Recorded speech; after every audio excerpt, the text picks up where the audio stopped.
Step into the game, we're talking wood and grain. Charles bring the heat on Southern Yellow Pine.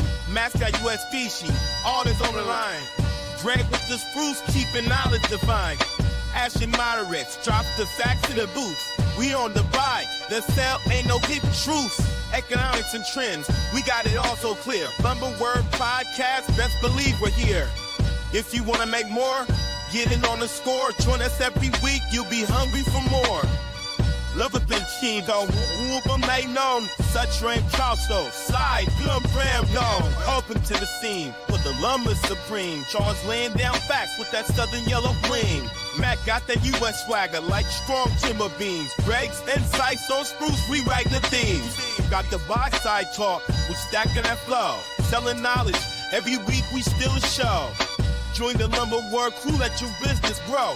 For the sharpest minds, is what a place to go.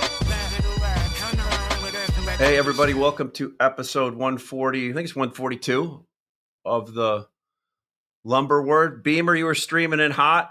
Just kept coming in. Glad to have you on. We got Charles on the Southern Pine today. Gregg Riley. Let's wing this one today, boys. So, interesting week so far. We had all that talk of tariffs and so forth. Gregg, what are you seeing out there in the spruce market on the east side of spruce? And followed up with Euro too. Following up on kind of where we were, the market felt like it was bottoming out a couple of weeks ago. We got the 232 that I had poo-pooed last week. It gave it a little bit more of a jump. We're kind of in a little freeze right now with mills waiting for Tuesday. I mean, guys that are quoting plus 10%, there's zero business there. And I think the undertone is positive. There's a lot of speculation about curtailment, but we haven't seen any of that. I do believe there's a certain level of quiet quitting going on out there, which is supportive to the market. But, that's the Canadian spruce market. Euro market is kind of steady. I've actually been impressed by the flow continuing the way it has. Yes, they're shipping a lot less 2x6 16s, which is why those have gotten better pricing. But it hasn't really slowed as much. And a couple of conversations were like, yeah, 10%, we can deal with it. We're going to still be in the U.S. market, albeit, not at massive levels, but we're going to stay in the market. Yeah, we saw a couple, Gregg, where guys had 16s, Euro 16s on the ground. They don't want to price them until they get to what number do they say? 690? 600 FOB the port. I thought it was 690. I mean, 600. We had one guy said he wanted to wait till 690. It's like, okay. Oh, yeah. That may be a long wait. Hey, Ash. Yeah. You know how you always say that when everybody's on one side of the market, you kind of want to go the other way. You got that contrarian in you. Yeah. Yeah. Or you also say, what would hurt most people the most? Mm-hmm. You want to think about that for a millisecond and tell me where we are in those calculations in your mind? Well, let's think about what would hurt. So Canadian mills are already hurting. And so the prices staying down will continue to hurt them. Then you go distribution. Where's distribution in terms of inventory levels? Small, medium, large. I'd have to think up until a week or two ago, we were in liquidation mode. So, and I'll just talk, personally, Matt, market going back down here, does it hurt? Not really. I mean, we've flushed most of our high price inventory already through. And, you and I talked about the hedge. We continue to sell more futures at pretty sizable premium to the cash market. So that doesn't hurt. End users, big guys are, and I've had two conversations where, yeah, they really have a lot of pressure on us to keep our inventories in line and down. They're not going to speculate and build. I will say I've had a little bit more interest lately than I have had in multifamily quotes for Q1. So that's neutral. So yeah, I mean, that's my overall assessment. Don't you think I guess it's a leading question because I have an opinion, and my opinion is that if we go down and stay down for any length of time, that would hurt the most people the most, right? Because it would hurt the mills for sure. It's already hurting the mills in the pocketbook, and then it would also disrupt the idea that Russ Taylor talked about last week. This is just a cycle. If you go into a 3 or 4 month slump and you're at well below break even prices, that's more than just a cycle. So that would kind of hurt a lot of producers, but also hurt traders, inventory managers, just you're going to have a whole quarter of basically trading for peanuts and in a depressed environment. I think the market going down and staying down is what would hurt the most people the most. You've got everybody talking about it going up. The board's telling you it's going up. I'm not even hearing contrarian ideas to that. Everybody just assumes the price of lumber's got to go up over the next 90 days. Matt, you asked Does it? You asked the question. Gregg answered his way, which gave me an unfair time to think about it here. But so just sitting in my little bubble where I sit at for this week, if the board was down, Gregg wanted to sell all of our inventory. And if the board is up, he wants to raise prices on all our inventory. And I think I don't know that you're being fair to me right there, but I'll let it slide. I'm just saying what I see. And I'm but overall, the basis that we have on stuff is good anyway. So it doesn't matter. Matter of fact, we would love for it to go up. Southern pine is one separate thing, which we'll talk to Charles about, because I don't think that can go down much lower. Spruce, I think if you went down $50, it hurts mills and you wouldn't have much business. But I think if you went up $50, business would come out of the woodwork. And I think people are teetering right now. And I mean, if Gregg's usually pretty straight, even keeled on stuff. And right now it's tough because J-Dog just mentioned it's confusing. I'm like that dog. The market's like that dog that's like this when you're not sure if you're going to give him a treat or yell at him. It's everybody thinks it's seasonal. And first of all, thanks for the LinkedIn user in Canada that likes listening to us. Appreciate that. J-Dog says we ignore the seasonal this year. So we never ignore the seasonals. We just give different weight to the seasonals depending on what type of market we're in. With that said, I personally don't give a shit about seasonals anymore because all the housing starts are in the areas of the country that can build all year for the most part. And the way lumber is produced nowadays, people aren't going to run out of lumber at the mill level. I mean, the only way they're going to do that is curtailment. So and the other thing with seasonals, when they do go against you, they're a bugger. They'll really move. But I'm going to say the key about seasonals is recognizing what type of market you're in. Are you in a bull market or are you in a bear market? So it definitely establishes the structure of how you make your decisions. I agree. Right. With Gregg. So, 100%. I mean, I always look as, hey, if I'm in a bull market during periods of seasonal weakness, the market kind of moves sideways, right? Has a minor adjustment. If I'm in a bear market during seasonal weakness, the market just collapses. Absolutely. And vice versa. So one of the ways you can, get a good sense is what type of market you're in based on what it does during the seasonal times. And the flip side obviously is during season in a bull market during seasonal strength, the market blows its brains out and goes sideways in a bear market, right? Didn't we just have our early seasonal? Like basically it came about a month or two early this year. And now we're trying to establish a floor. Yeah. And we talked about this a few weeks ago. Are we a V bottom? No. Are we a U bottom? Maybe. Are we an L bottom? I mean, to your point, Matt, I think an L bottom is the thing that hurts the most people. It's terrible for mills to have the longer we stay down at these prices, right? It's terrible for distribution. I guess it doesn't really hurt end users at all, but right. Yeah, I mean they'd probably rather prices go up. They'll make a better, gross profit at higher dollars. What's up, Charles? I lost my thought. I'm trying not to interrupt, man.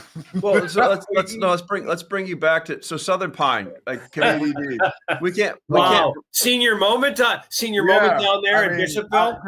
Because then I get to thinking about something else that Gregg says, and then Gregg interrupts Matt, and then I get, I'm just trying to be, cordial here.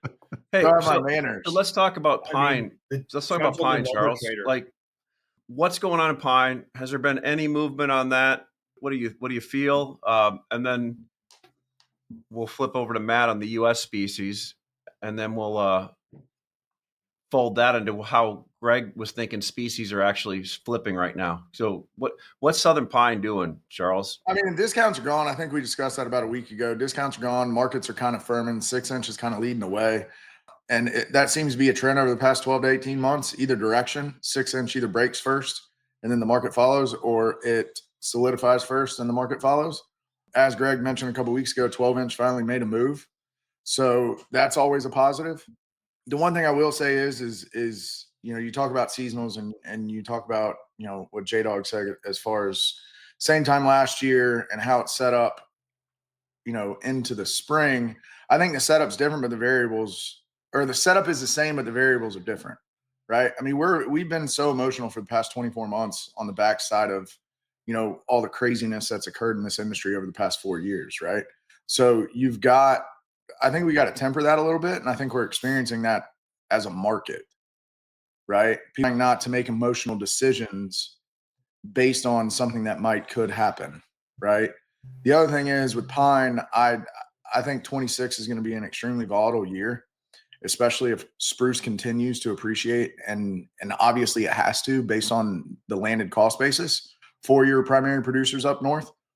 But it's going to be volatile because those major consuming markets that prefer spruce over pine 100% of the time, just as we've seen, you get a $150 spread. All of a sudden they dip their toe in the pine world and pine moves $100, $125.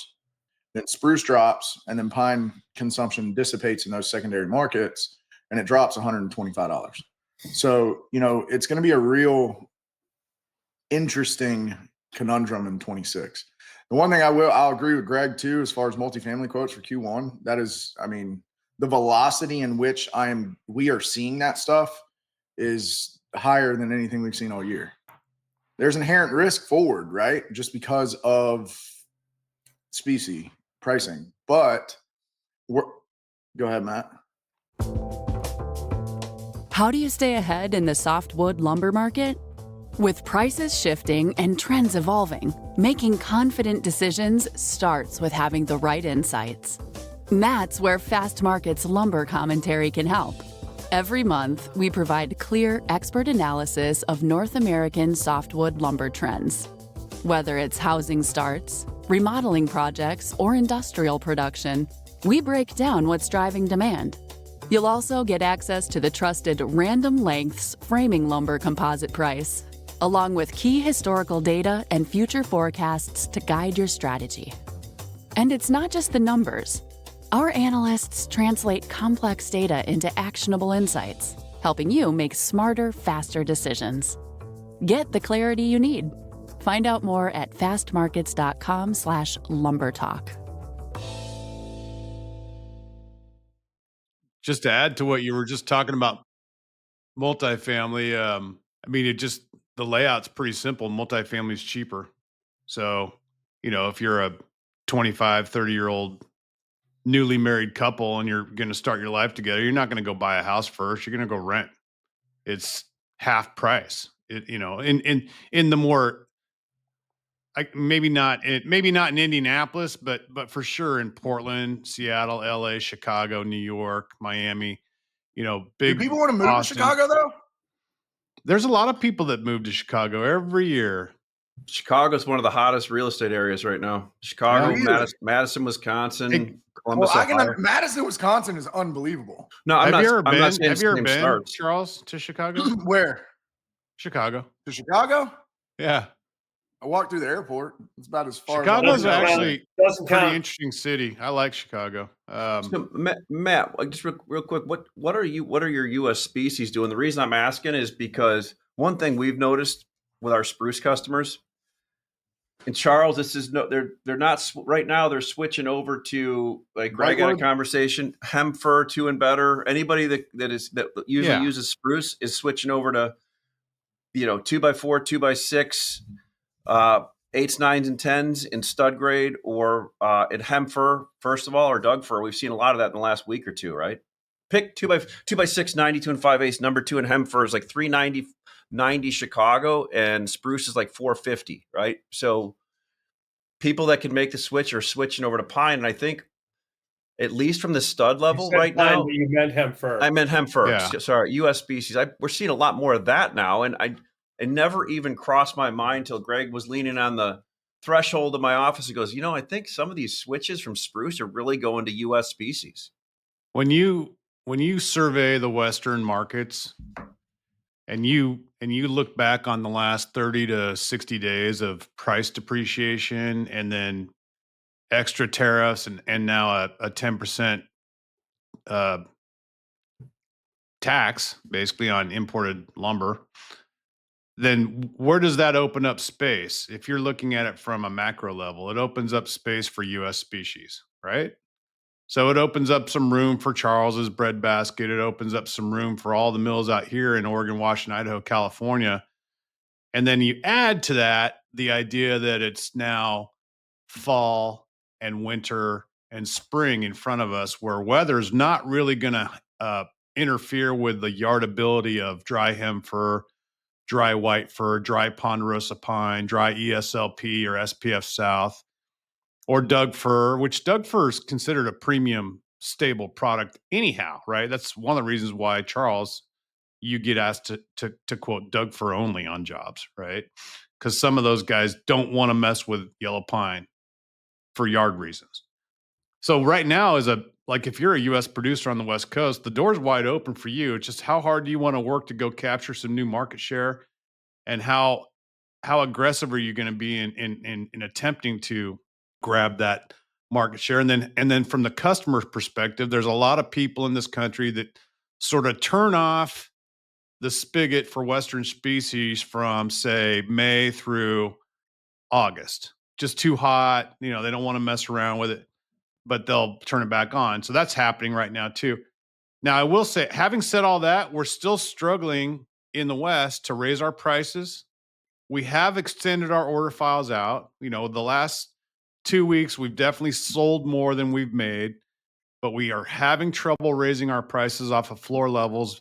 We bumped studs a little bit more than dimension. I think 2x6 is probably the best item out here in terms of like random or studs. That was the most depressed item, and now it's starting to make that little move that Ashley has referred to on these 8-month cycles. If you've been listening to our show, that's starting to happen for real. We're starting to see a little bit more interest in 2x6, everything going forward. 2x4 is actually the one thing right now in Western species that's the toughest to get an order file and raise price on. Yeah, Matt, good we're point. we're selling 2x6 well. We're selling 2x. You can't find 2x. 2x's hard to find. Everybody's been profiling that back to 2x4. Well, 2x10 and 2x12 are stable and have an upward tilt to them. 2x4 is just flat as a pancake. I can counter mills. You guys can counter me. I mean, it's like we're cutting 18s and 20s back to 16s to make tallies look better. I mean, we're kind of like, it's work over here on 2x4. And then the value of 2x4 Western species is so much lower than futures price or the Canadian price with the 10% tariff added into it. That, look, if you're listening to this and you got the wherewithal to switch over to Hemfer or Doug fir or whitewood or white fir or SPF South, you should pick up the phone and call your friendly West Coast mills, because they've got it. 1-800-Beymer. And that comes down to Charles, but to Charles, back to Charles too. Charles, you're in the catbird seat because most mills don't cut 4 and 6 inch studs in Southern pine. They're just piling on more 4 inch and 6 inch with all this production. So that's one reason why a lot of people don't think about it. But Charles does do 2x4 and 2x6 special trims on Southern pine, which, if you have an optionality on stuff like that, like if you can have optionality and go to a multifamily person on spruce, hemper, southern pine, and you give a trader like Charles, Matt, or Gregg, or myself optionality, you're going to get a hell of a better price for a long-term project, period. Yeah. And I actually just had that conversation about a job in the Mid-Atlantic, upper Mid-Atlantic. It was originally they wanted nothing but spruce, right? And the conversation was very simply, if you do that, you're going to pigeonhole yourself. And I don't know that myself or a lot of people are going to give you a price that you want to pay, right? So if you have optionality in different firs and pine and mix and match 4 and 6 inch studs and pine and Doug fir or spruce or whatever, that's going to be the way to go. I mean, we got to, some of those things that happened during COVID are going to have to come back. And that optionality and that open blanket window of U.S. species, North American species as a whole, is going to have to happen. I mean, it's going to force people in that bucket. Yeah. So everybody so far has mentioned, and this is true. Matt said it about U.S. species. Gregg said it. Charles said it.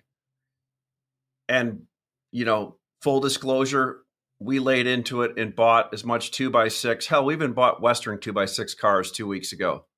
And Gregg's like, "Why are you buying all those Western 2x6 cars?" And we also sold a bunch of 2x6. And today I went, "Wow, those were really great buys." Well, but it's 6 inch everywhere. Credit, Ash? No, you always get. No, I did. I go, "Wow, man, those are really great." But the point is, like, my God, like we fell 2x6. It almost, when it feels like it's never going to move, it starts to move, and now 2x6 is moving. And Matt, you just said 2x8. All kinds of inquiry on that. You can't find 2x8 anywhere. And 4 to 6 weeks ago, guys were giving it away. Yeah. Right? Yeah, 8 inch is crazy though, right? Just 1 sec, Ash, and then I'll come back. But man, just to reiterate, like what you said about the order file and 2x4. All you got to do is look in, and it's been that way. 2x4 has been such a better return for so long that it's finally all caught up, right? All the shift. At the same time that, versus as you mentioned, Gregg, earlier, that you talked to some people and they're under tremendous pressure to keep their inventories low. And you and I have firsthand knowledge of that, right? With people being told by their bosses. Yeah. And those are all 2x4. Those are all 2x4 related SKUs. And so here we are. There's ample amounts of 2x4 around. There's less and less 2x6. There's way less 2x8, and there's going to be way less 2x10 and 2x12 too going forward in Western species until next year. So I don't know. I want to go back to the original idea that we started the whole podcast with, where everybody thinks the market has to go up. And I don't know why, but I'm just so skeptical of that idea. And I'll tell you why. I guess I do know why. I think that's healthy. I'll tell you why I'm skeptical. Because my customers don't need the lumber. That's the problem. It's not coming from the demand side. And when you're in a supply-driven market without curtailments, and I'm not hearing any scuttlebutt whatsoever, whether it's up in Canada or here in the West, nobody's taking time off. Nobody. Am I just going to wake up tomorrow morning with a Google alert saying, "Hey, Fraser shut down a mill," or Canfor shut down a mill, or Hampton shut down a mill? No, I don't think that. It feels less and less likely now that we're into mid-October and nothing has happened yet. Matt, you just made it. Somebody's going to make an announcement tonight now after you said that. Matt, I hope so. It'll make us all a lot of money. Oh, wait a minute. Here, I raised my hand. Charles, you raised yours first. I appreciate that. Age before beauty, Gregg. Age Nothing before but beauty. love, brother. Excuse my ignorance here. So, okay, you're excused. So people aren't taking any time off in the West. They're not, Canadians, based on where we're at in the year, right? But what happens when demand actually does engage, though? And what is everybody's idea of when that happens? I mean, we can take interest rates, off the table. I think there's more to it than that. I don't think it's that simple. What are you talking about, back to affordability again? Yeah. Just one thing, Matt. I understand what you're saying. Western U.S., which has not seen any curtailment, which makes sense because, these current prices, while may not be fancy, they're still probably a net positive mill return for most mills. When you look at, I mean, we have had Interfor's announced curtailment, West Fraser's announced curtailment. I mean, I guess Canfor is my real wild card. I mean, they curtailed so much last year. I don't know what they have left to curtail. I haven't heard anything official from Tolco, but I mean, these are, and then there's like I said, the quiet quitting. I mean, we've got a bunch of mills in the East that we know are running at, somewhere between 40 and 60% of production levels that, just trying to just keep going along. So, I mean, I think the production numbers will ultimately show lower numbers in Canada for sure, but which is why I think we need to accept that, U.S. West species and Southern pine are going to be the lowest priced products delivered into market. And it's back to Charles' point, is at what spreads does that really impact the market? Well, let's just bring up Matt's point. I think what we saw this last run up. Let's look at the CME hem fir contract. Oh, did I say that? Hem fir in Chicago, Matt, 530, 540 today. And I think 540 to 550 is kind of like board the current market. 606, basically a $70 guaranteed return on an item, and new math. Where hem fir usually runs a premium to spruce, or usually equal. It's how many times do you have a guarantee of $70 1,000 on a trade every day? Every day. I mean, just never. And it always goes back to something that I used to joke about this when I was younger, and my main business, 25 years ago was Colorado. And I bought and sold just a ton of white fir and Doug fir dimension out of the West. And I used to joke that when white fir or Doug fir prices got at or below the spruce prices, shut my eyes and buy every single car of lumber I could possibly buy and just shut up about it, right? And we're there right now, and we've been there. I mean, Doug fir prices and spruce prices are about equal at the moment on a delivered basis in the middle of the country and West. And then hem fir and white fir prices are cheaper. Yeah. And that problem just keeps getting exacerbated by the futures contract going up. It goes up every day. I kind of shake my head at it. It's like it will resolve itself. One of two things will happen: either the hem fir West Coast prices are going to go up and match that futures price at some point in the future, or the futures price is going to collapse down to Western species type prices and put the hurt on a whole bunch of people. Matt, do you remember in this time in 2022 where we were looking at like $100 to $150 premium January to the cash market? And remind me, please. We were looking at just ginormous premiums into January, and we were like, and the market kept going up, and we kept buying cash. And was that when lumber went to 1,700? No, that 1700 was at 21 went to 1,700. 22 went to 14 something. Okay, but it went up 4 digits. Went up a lot. Yeah. Okay. But I'll never forget. I mean, the hardest part about that, the hardest part about it is, hey, like, let's just say, let's just do some what ifism, and what if that, lumber's a new gold, and it keeps going up, and it does. It goes up to $650 or $700, and the spread to cash just keeps getting wider. I mean, that's not going to hurt most people, but it is going to hurt me. It's going to hurt me a little bit. I'll have to go. I'll be on the phone with Montreal every other day going, margin. Yeah. Margin. I'll have an email sent to me going, "Why did you lose so much money in the fourth quarter on your futures position?" I'd be like, "No, that's because I was short and hedged." Why didn't you get out of it? Because I can't see the future. Didn't you know that cash was going to go up? Everybody knew.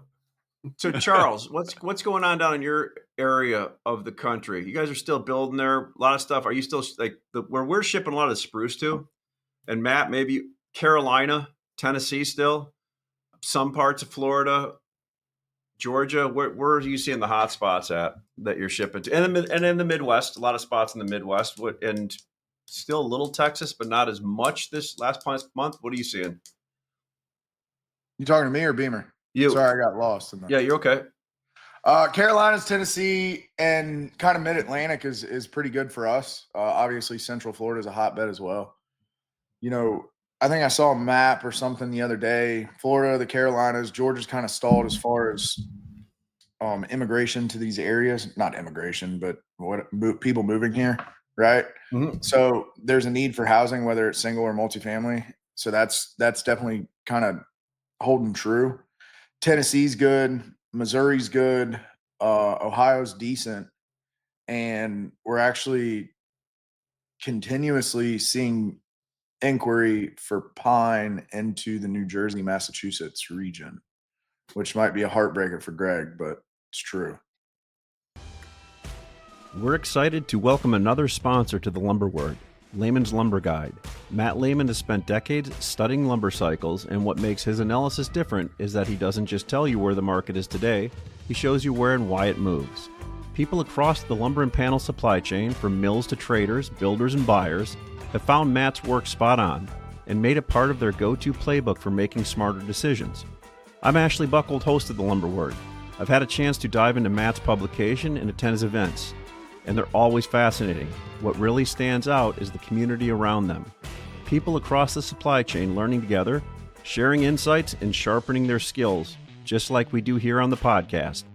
Layman's Lumber Guide is now part of the Lumber Word family, and we're grateful for their support. After you head to laymansguide.com, that's LAYMANSGUIDE.com, click on the 1-month free trial and sign up today. Thanks again to Matt and his team for helping our industry learn and grow together. Oh man, I love that. I love that. Here, I did just get a multifamily, and I asked, and he did give me just gave me Hemfer Doug for our options. There you go. Okay, maybe they're listening to the show. Hey, one thing is, if you are a multifamily person, Matt, Charles, Gregg, which we all ship a lot of them, and we know you're short out there for Q1 and Q2, guys. And yeah, if you're going to get a forward price today and people are going to use the board, it's $100 to $100+ $1,000 on top of today's prices. So what items would you tell people to buy and hold, and what items would you tell people to back off on right now if they had stuff sold for Q1 of next year start? Anybody can go first. All the pine plate and OSB panels should be covered. OSB is a no-brainer. It's sub 200, isn't it? Yep. It's been moving a little bit, but yeah. And honestly, go ahead, we should get it. We should get an OSB guy on here one time, because we don't talk about it that much. Charles, why you dissing Charles? He's an OSB guy. No, I know, but I'm talking about somebody from the production side, or somebody from that's just a pure OSB guy that does no lumber, like a total panel dude that specializes in OSB. I mean, you might have some Euro guys. Do you know anybody from Chrono or somebody like that would talk about it? So the point, OSB is so cheap. It's got to be 15, 20-year lows. No, and it's not that bad. It's like 10. I mean, we're at the same levels as 19. Inflation adjusted, maybe. Oh, yeah. I keep hearing about it like it's terrible. You load up wherever you can store it, and because trucks are cheap too. They're like $5,000 a truck, right? For 7/16. Yeah. I would say just go buy a few trucks with your credit card. I would say put that on my vacation next summer. Yeah, I'm going to put that on my Alaska travel card. But yeah, studs for sure are completely undervalued compared to where they have been the last couple of years. They're at the low end of the spectrum. All short lumber. I mean, a lot of these job guys don't want a lot of short lumber, but if they're going to buy any bracing or web stuff, that kind of stuff, if you can put your hands on some 8s and 10s at a discount, there's never been a better, cheaper time to do that. in any width. Just short lumber in general is completely depressed.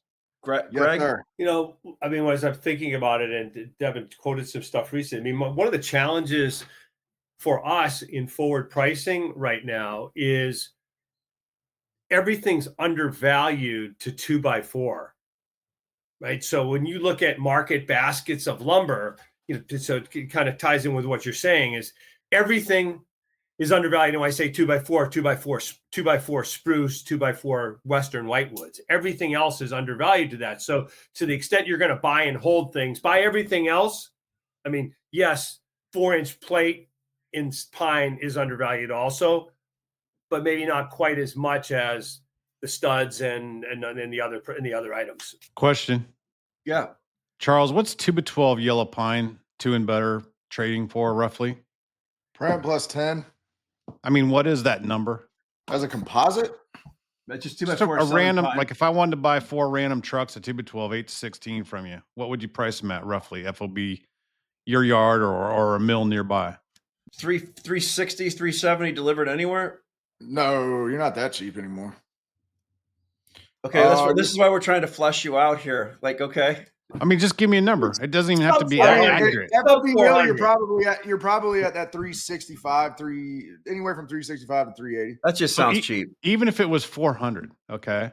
Yeah, Think about what I just said. I agree with you. It's I mean, 2x12 14 number 2 grade stamped at 400 FOB the sawmill, and the board is at 607 Chicago on 2x4 tune better, which is like 500 mil.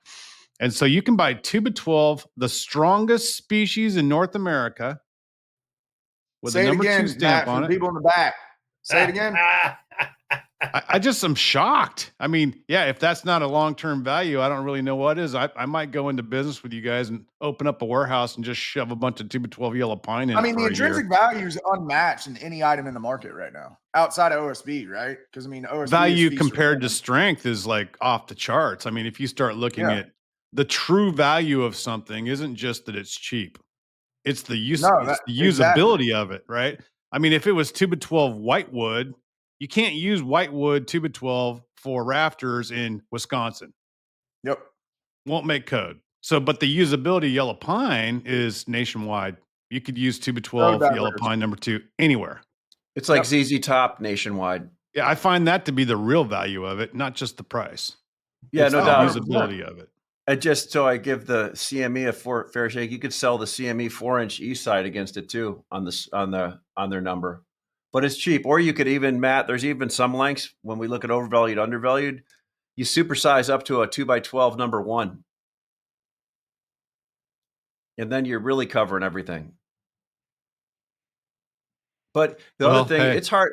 It's hard to get any of these pine guys to wrap anything anymore. I was told by a couple pine guys they don't like to wrap because treaters charge them to take the wrap off. Well, I guess the question is, what percentage of production goes through treater hands in the South? 50%, It's 60%. 60%. Yeah. Wow. Yeah, They're the Yeah. dominant force then. yeah. 100%. Well, Yeah. yeah, of course they're going to charge you and they'll give you a hard time. You're a B-level customer, buddy. What are you talking about paper wrap? We don't want that damn paper wrap. Go back to they don't Canada. first, they don't have people to do it. They don't, which means they don't want to. And then they're like, if you keep insisting, they'll be like, yeah, $20 1,000. I literally had somebody tell me that the other day. $20 to paper wrap a unit of wood. Yeah, Never mind. I'll give somebody else a PO. I'm not doing yeah. that. Can I send some guys over to do it? No doubt. Yeah, I mean, I was blown away. yeah. So what we're saying is, I would say I would tell people to look at 6-inch in most items as an outright, but Gregg's right about that. The 4-inch is so far in front of everything. That's a tough one. And yeah, anybody's trying to move today that they wanted to get a hold of. Matt, you still got your whitewoods you're moving? It's mostly gone. Okay. I'm in the 9th inning with 2 outs and a guy up at the plate right now. So Go Cubs. Go Cubs. that's not Let's really go. an issue. And it's actually been a good, the fall, like I alluded to earlier, when you get into the cooler weather, that stuff travels to a wider audience. It was harder to sell it in July and August in the heat of the summer. just because of that. But now that we're into the cool season, we're into the treater season, it becomes a little bit simpler, a little bit more straightforward. I'm actually, like you, I'm more interested in the Western species. I mean, I'm not telling you guys to do anything that I'm not doing already, right? This is not financial advice. No, but I mean, if I say Western, you consult your financial advisor to make sure this is. If I'm talking about big spreads and I'm out here talking about cheap Western lumber, I guarantee you, I'm already buying it and I'm already selling the board against it, right? Like this, I'm not telling you to do things I wouldn't do myself. I'm doing it already, and so I still want to do more of that. Of lumber. Well, I mean, look. The only thing I've learned one thing in 31 years of doing this, the only thing that really, really matters is that the four of us, people look at us and say they're credible. That's a credible 100%. person, right? 100%. Like, I don't care if you like me or not, but I want you to believe that I'm honest and truthful and that I'll do what I say I'm going to do. And I've always cared about that the most, right? So that aside, when I say something that I have an idea that I'm going to do, I've already doing it. And I'm just telling you in a roundabout way, this is what I think makes sense. Now, the 2x4 out west is still undervalued. It's an obvious trade. Okay, I like it. I want to keep doing more of that. The secondary so what's your thing mill price on random 4-inch? You asked me. What's your anywhere mill price from 420 to 450 FOB mill, depending on what your freight rates are to the Midwest. And the Canadians are trying to get closer to 500 mil, or have already gotten some of that. Mm-hmm. Now, the one thing that I'm going to add to that is that I would much rather speculate on number 2 lumber than number 3 or utility lumber right now. And I specialize in number 3. I'm a big number 3 utility guy. I mean, I've got plenty of that stuff on the ground every single day. I buy a lot of that stuff in the open market. Got all kinds of contracts and stuff. I mean, like I'm pretty well versed in the number 3 utility game, both green and dry. And I don't want to buy it. I mean, if I was going to go buy a block of cars right now, I'd much rather buy 2 and better. Much rather. So take that for what you want. There's a lot more volatility in number 2 all the time anyway, though. Like you have more liquidity opportunity in number 2 than you do in 3 in utility. At least that's my experience. Number 3 in utility is extremely volatile when demand goes up, right? When we're in a high demand cycle, then low grade is a much more volatile thing because there's a finite amount of lumber that's going to get put into the utility pile, right? Mills aren't trying to make that lumber on purpose. It's a byproduct. And then when things are really good, all the customers out there and all the distributors and all the wholesalers and all the people that put their hands on the lumber want it all at the same time. And so you have this captive amount of product being chased by way too many hands, and it'll just drive the price of that stuff way up and way down, big swings. But that's not the kind of market we're in. We're in a market where people are canceling contracts and people don't want to touch it. And, Matt, there's ample amounts. One point to what you just said, the big trading houses that can't put wood on the ground or won't put wood on the ground have a hard time really taking advantage of these trades because they don't want to put 6-inch on the ground and sell futures against it. It's too messy for them, and they want to just turn stuff for 3%. So the people that are listening that can actually do that are the people we're talking to here, right? The people that just flip lumber for a living are always buying the overvalued item, so to speak, and playing the music and playing in the momentum items and playing musical chairs with them. And they want to sell you because they want to get out of them, right? And flip them. And what Matt is saying, if I'm hearing you right, Matt, we do that also on accident sometimes, but we're buying stuff, investing in it, hedging it, and coming out here and telling you what we do. And quite honestly, probably saying way too much, but yeah, it's on a longer time scale though. I'm not, I have the capacity to stack wood on the ground. So do you. Yeah. So does Charles.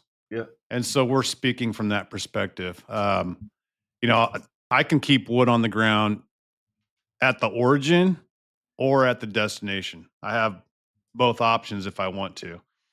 And so, when things like are happening right now with hem fir and Doug fir being a value compared to spruce futures prices, I can either rail it down to Dallas and put it in my inventory down there, or I can just put it into a reload here in Portland. Why don't you EFP it? Or I could do that too, because nobody knows how to in this industry, Charles. I could do that too, and that's something that I would love to do. And if people are listening that are into EFPing, hem fir, Doug fir, ESLP, SPF South, whitewood, other species besides spruce, you should definitely pick up the phone or send me an email, or Ashley and Gregg, because they have. I've done some trades with them, and the three of us have experience doing this already. Okay, so we're not guessing. We know. That's an off-camera discussion. So yeah, and please reach out to us. You don't have to call.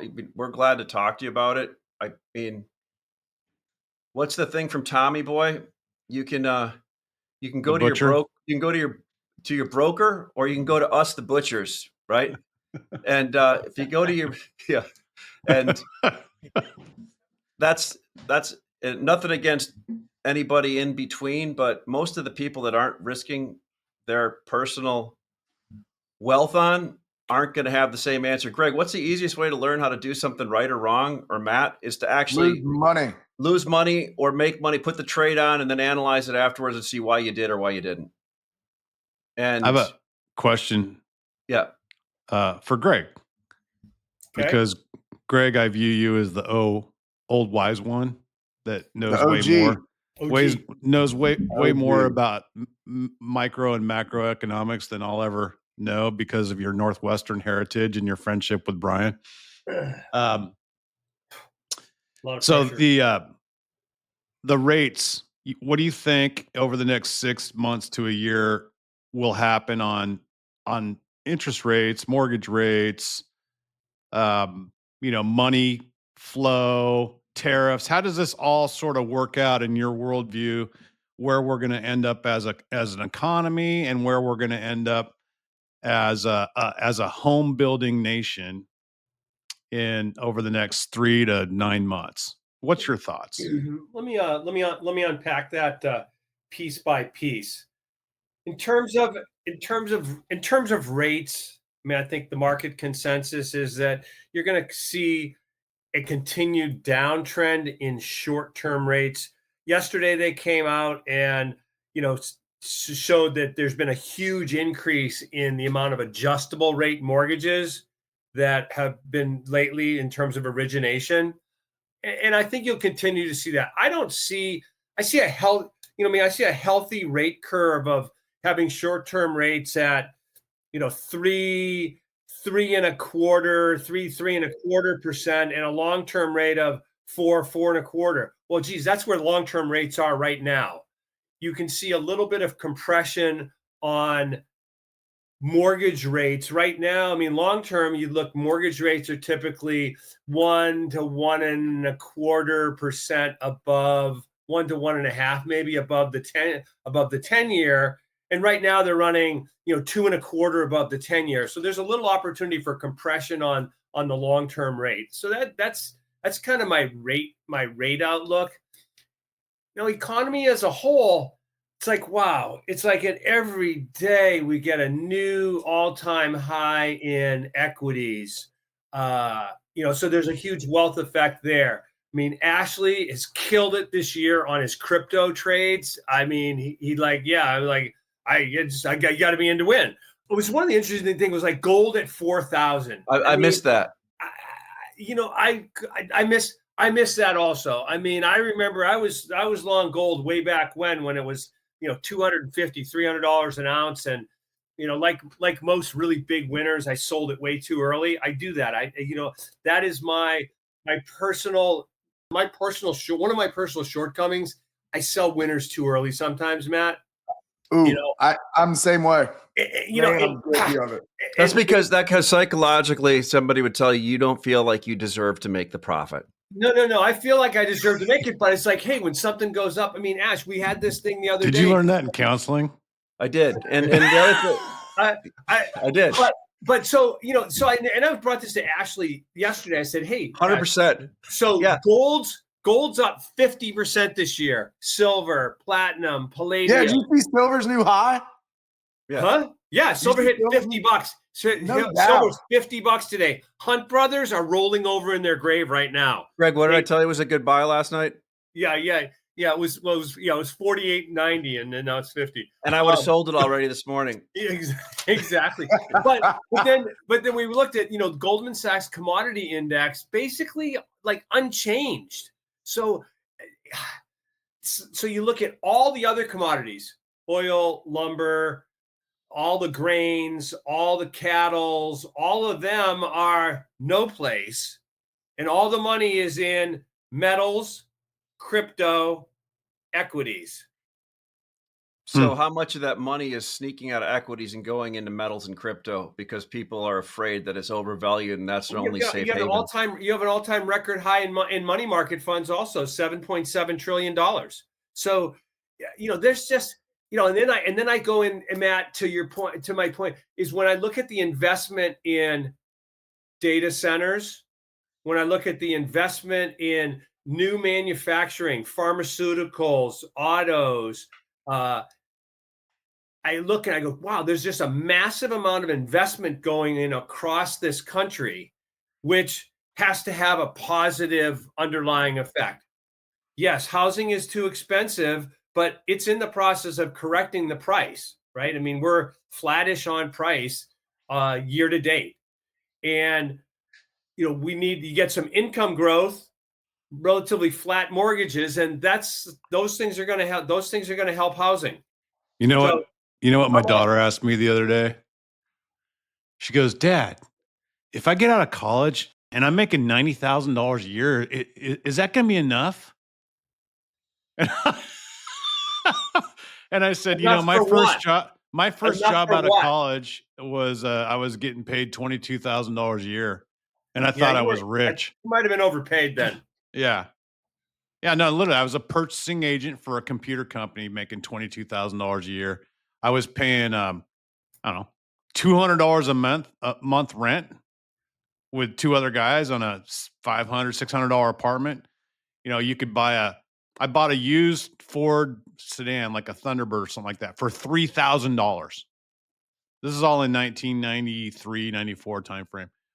$90,000 for a single person, 24, 25 years old. Yeah, I think within a few years, if you were smart with your money, you could probably buy a house, right? Because it doesn't cost $90,000 a year to live. I think you'd be feeling pretty good at 90. You probably taught your kids the cardinal rule is it doesn't matter how much money you make.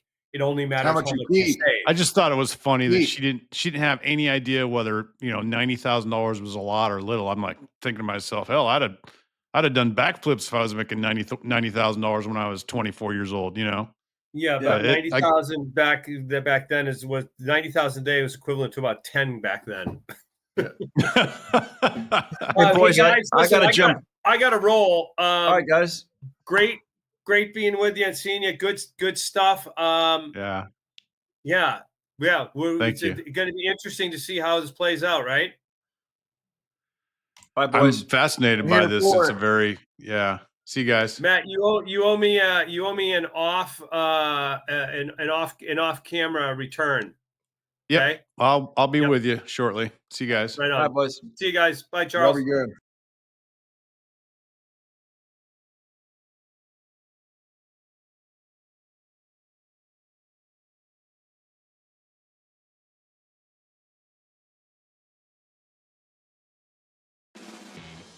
Thanks for listening to this week's episode of The Lumber Word. The Lumber Word podcast is dedicated to engaging conversations about the lumber industry, including trading ideas, market trends, and evaluations of overvalued and undervalued assets. We wish to emphasize that the discussions and opinions expressed in this podcast are purely for informational and entertainment purposes. They should not be considered as financial or investment advice. We encourage our listeners to make their own financial decisions, taking into account their unique circumstances and financial goals, and to seek professional financial advice if necessary.